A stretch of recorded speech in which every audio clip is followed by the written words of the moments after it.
കാര്യത്തിലേക്ക് കടക്കും മുമ്പ് നിങ്ങൾ ഈ വിഷ്വൽസ് ഒന്ന് കണ്ടു നോക്കുക.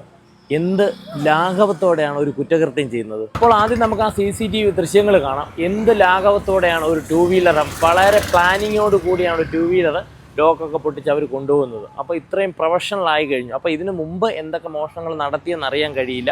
അപ്പോൾ ഇനി ഈ ഒരു കേസിൽ എൻ്റെ കയ്യിൽ പെടുമ്പോഴായിരിക്കും ഇതിനു മുമ്പ് നടത്തിയ മോഷണങ്ങളൊക്കെ തെളിഞ്ഞു വരുന്നത്. സുഹൃത്തുക്കളെ നമസ്കാരം. എല്ലാവരുടെയും അറിവിലേക്കായിട്ട് ഒരു കാര്യം ഞാൻ പങ്കുവയ്ക്കുകയാണ്. കാരണം എന്തെന്ന് വെച്ചാൽ നമ്മളെപ്പോഴും നമ്മുടെ വീടിൻ്റെ പരിസരത്തൊപ്പം ടൂ വീലറൊക്കെ പാർക്ക് ചെയ്യുമ്പോൾ നമ്മൾ നല്ല രീതിക്ക് പൂട്ടി ലോക്ക് ചെയ്തൊക്കെ വെച്ചാലും അത് പൊട്ടിച്ചെടുത്തോണ്ട് പോകാൻ ആൾക്കാരുണ്ടെന്ന് നിങ്ങൾ കരുതുക. ഈ ഏരിയയിൽ ഞാനിപ്പോൾ നിൽക്കുന്നത് വെങ്ങാനൂർ ചാവടി നടയിലാണ്. കൃഷിഭവൻ്റെ തൊട്ടടുത്തായിട്ടാണ് നിൽക്കുന്നത്. വെങ്ങാനൂർ ചാവടി നടയിൽ DTP സെൻറ്റർ നടത്തുന്ന രമ്യയുടെ ടൂ വീലറാണ് മോഷണം പോയിരിക്കുന്നത്. അപ്പോൾ ഇതാണ് രമ്യയുടെ ഷോപ്പ് എന്ന് പറയുന്നത്.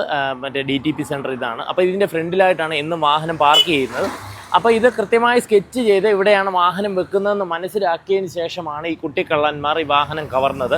അപ്പം വിഴിഞ്ഞം പോലീസ് സ്റ്റേഷനിൽ നിന്ന് ഊർജിതമായ അന്വേഷണം നടക്കുന്നുണ്ട്. എന്നാൽ തന്നെയും പ്രായപൂർത്തിയായോ എന്ന് തന്നെ സംശയമാണ്. ആ വീഡിയോ വിഷ്വൽസ് നിങ്ങൾക്ക് കാണാൻ പറ്റും. പ്രായപൂർത്തിയാകാത്തവരാണെന്നാണ് തോന്നുന്നത്. ആ ഒരു രീതിയിലുള്ള കുട്ടികളാണ് ഈ മോഷണം നടത്തിയിരിക്കുന്നത്. എന്നാലും ഇത്രയും ഒരു ബൈക്കൊക്കെ എടുക്കാൻ അവരെ പ്രാപ്തരാക്കുക എന്ന് പറയും. എന്താവശ്യത്തിനാണ് ഇവരിങ്ങനെയൊക്കെ ബൈക്കൊക്കെ എടുക്കും, വലിയ റോബറിയിലേക്ക് കിടക്കും. നാളെ ജ്വല്ലറി കൊള്ളയടിക്കുമെന്ന് പറയാൻ പറ്റത്തില്ല.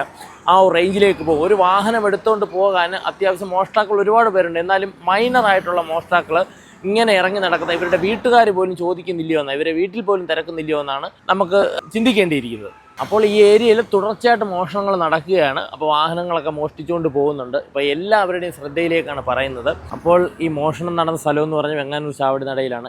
ഈ പറയുന്ന CCTV ദൃശ്യത്തിൽ കാണുന്ന ആളുകളെ ആരെയെങ്കിലും നിങ്ങൾ പരിചയമുണ്ടെങ്കിലോ ഈ സമാനമായ മോഷണങ്ങൾ നടന്നിട്ടുണ്ടെങ്കിലോ അത് നിങ്ങൾ അടുത്ത പോലീസ് സ്റ്റേഷനിൽ റിപ്പോർട്ട് ചെയ്യുക. കാരണം ഇവർ ഇനിയും വലിയ കുറ്റകൃത്യങ്ങളിലോട്ട് പോകാതിരിക്കട്ടെ. കാരണം എന്ന് പറഞ്ഞാൽ പല മോഷണങ്ങളും പ്ലാൻ ചെയ്തതാണ്. ഇത്രയും ചെയ്തവർ നാളെയും ചെയ്തു കൂടാനില്ല. അപ്പോൾ അതുകൊണ്ടാണ് ഞാൻ പറയുന്നത്. ഇന്ന് 3 ദിവസമായിട്ട് ഒരു വിവരവും കിട്ടിയിട്ടില്ല. എന്തായാലും നല്ല അന്വേഷണം നടക്കുകയാണ്. വിഴിഞ്ഞ സ്റ്റേഷനിൽ നിന്നും നല്ല രീതിക്കുള്ള അന്വേഷണം നടന്നുകൊണ്ട് എന്തായാലും 2-3 ദിവസത്തിനകത്ത് പ്രതികളെ പിടിക്കുമെന്നാണ് വിചാരിക്കുന്നത്. അപ്പോൾ ഈ പരിസര പ്രദേശങ്ങളിലുള്ള ആക്രി കടക്കാർ പ്രത്യേകം ശ്രദ്ധിക്കണം. ഈ കുട്ടിക്കള്ളന്മാർ വണ്ടിയൊക്കെ പൊളിച്ച് പാർട്സായിട്ട് കൊണ്ടുവരാൻ ചാൻസ് ഉണ്ട്. അപ്പം ഇത് വാങ്ങി വെക്കുന്ന ആളും കുറ്റക്കാരനാവും കേട്ടോ. അപ്പോൾ അത് പ്രത്യേകിച്ച് ശ്രദ്ധിക്കേണ്ട കാര്യമാണ്. അപ്പോൾ ഇങ്ങനെയുള്ള വണ്ടി ഒരു നീല ആക്റ്റീവയാണ്, പുതിയ വാഹനമാണ്. അപ്പോൾ ഇതും പൊളിച്ചിട്ട് കൊണ്ടുവരുന്നുണ്ട്. നിങ്ങൾ എത്രയും പെട്ടെന്ന് പോലീസിനെ അറിയിക്കുക, അല്ലെങ്കിൽ നിങ്ങളുടെ അകത്താവും. എന്നാണ് വാഹനം മോഷണം പോയത്? എത്ര മണിക്കാണ്? ഞായറാഴ്ച രാത്രി വെളുപ്പിന് 2:45.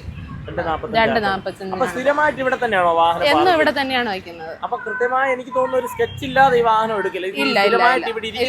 കണ്ടിട്ടായിരിക്കും എടുക്കുന്നത്.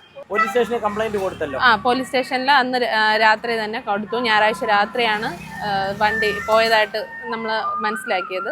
അങ്ങനെ ഞായറാഴ്ച രാത്രി തന്നെ 9 മണിക്ക് പോയി കംപ്ലൈന്റ് കൊടുത്തു. പോലീസ് സ്റ്റേഷനിൽ കിട്ടിയ മറുപടി എന്തായിരുന്നു? അവര് നമ്മുടെ അടുത്ത് പറഞ്ഞ് വിളിച്ചോളാം, പരാതി കൊടുത്തല്ലോ എന്ന് പറഞ്ഞിട്ടുണ്ട്. അങ്ങനെ ഞങ്ങൾ തിരിച്ചു പോരുകയാണ് ചെയ്തത്. അവര് CCTV ഒക്കെ കേന്ദ്രീകരിച്ച് അന്വേഷണം നടക്കുകയാണ്. വേറൊന്നും പറഞ്ഞില്ല അവര്. ഈ ഏരിയയിൽ ഇപ്പം സ്ഥിരമാണ്. ഇപ്പം 2 ദിവസം മുമ്പേ തന്നെ വെങ്ങാനൂർ വെച്ച് ഒരു വണ്ടി പോയി. പിന്നെ ഒരു വണ്ടി ഉപേക്ഷിച്ച നിലയിൽ മുട്ടയ്ക്കാട് കിട്ടി. ഈ പയ്യന്മാരെ കണ്ടിട്ട് ഇവിടെ അടുത്തുള്ളതായിട്ടൊന്നും ആർക്കും ഒരു ഇതുമില്ല. പക്ഷെ കരുതി കൂട്ടി ചെയ്തതാണ്. എന്ന് വെച്ചാൽ എന്നും ഇവിടെ വണ്ടി വയ്ക്കണതാണ്. അതറിയാന്നുള്ള ആരോ ആണ്.